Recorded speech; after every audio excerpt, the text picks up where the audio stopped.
இந்த மெட்ரோ ஸ்டேஷன்ல நெறைய பேரு மர்மமான முறையில காணாம போயிட்டுருக்காங்க. இங்க ஒரு ஆள காட்டுறாங்க. இவரு ரொம்ப நாளா இந்த இடத்துல தான் இருக்காரு. ஆனா சாப்பிட கூட காசு இல்லாம இருக்காரு. இப்ப அவர் கையில இருக்க சில்லறைய வச்சு எதனா வாங்கி சாப்பிடலான்னு பார்க்கும்போது, அங்க வர ஒரு திருடன் அவர்கிட்ட இருக்க காசெல்லாம் வாங்கிட்டு, ஒரு விசித்திரமான காயின மட்டும் குடுத்துட்டு போறான்.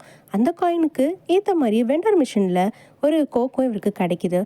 இவரோட ஆப்போசிட் பிளாட்ஃபார்ம்ல ஒரு ஆள் நின்னுட்டு இருக்காரு. இவர் அந்த கோக் பாட்டில தொறந்த உடனே அந்த ஆளு அந்த இடத்துல மாயமா போயிடுறாரு. இவர் அந்த பிளாட்ஃபார்ம்ல போய் பார்க்கும்போது அந்த விசித்திரமான காயினும் அந்த ட்ரெஸ்ஸும் மட்டும் இருக்குது. அந்த காயினையும் அந்த ட்ரெஸ்ஸையும் இவர் எடுத்துக்கிட்டு அந்த பாக்கெட்ல இருக்க காசெல்லாம் இவர் சாப்பிட்றதுக்காக செலவு பண்றாரு. அடுத்த நாள் நைட்டு அந்த திருடன் இவரை பார்க்கறதுக்கு வரான். இவர்கிட்ட மறுபடியும் காசை பறிக்கலான்னு வரும்போது அவர் இங்க இருந்த கோக் பாட்டில ஓபன் பண்றாரு. அடுத்த நிமிஷமே அவனோட கை கால் எல்லாமே அந்த சட்டைக்குள்ள மறைஞ்சு போகுது. வெறும் ட்ரெஸ் மட்டும்தான் இருக்கு.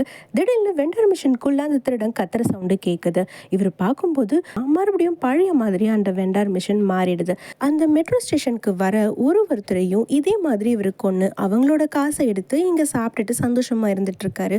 ஒரு நாள் ஃபுல்லா குடிச்சிட்டு வரும்போது அதே பிளாட்ஃபார்ம்ல இவர் கோட் சூட் போட்டுட்டு நிக்க, அவருக்கு ஆப்போசிட்ல இவர் ஸ்டார்டிங்ல எந்த மாதிரி ஒரு நிலையில இருந்தாரோ அதே மாதிரி ஒருத்தன் அந்த பக்கம் இருந்து இவரோட உருவத்திலே நின்று சிரிச்சுக்கிட்டு இருக்கான். அது மட்டும் இல்லாம அந்த காயின் அவன் கையில இருக்கு. அவன் போயிட்டு அதுக்குள்ள போட்டுட்டு அந்த கோக்கையும் எடுக்கிறான். இவர் இங்கிருந்து இல்லை அப்படின்னு சொல்லி கத்துறாரு. ஆனா அவன் அந்த கோக்கை ஓப்பன் பண்ண மறு நிமிஷமே இவருமே ட்ரெஸ்ஸை விட்டு மறைஞ்சு போய் அந்த வெண்டார் மிஷினுக்குள்ள மாட்டிக்கிறாரு. மற்றவங்க எல்லாருமே இவர் எப்படி சாவடிச்சாரோ அதே மாதிரி இவருமே வெண்டார் மிஷினுக்குள்ள போய் மாட்டி இறந்தும் போயிடுறாரு.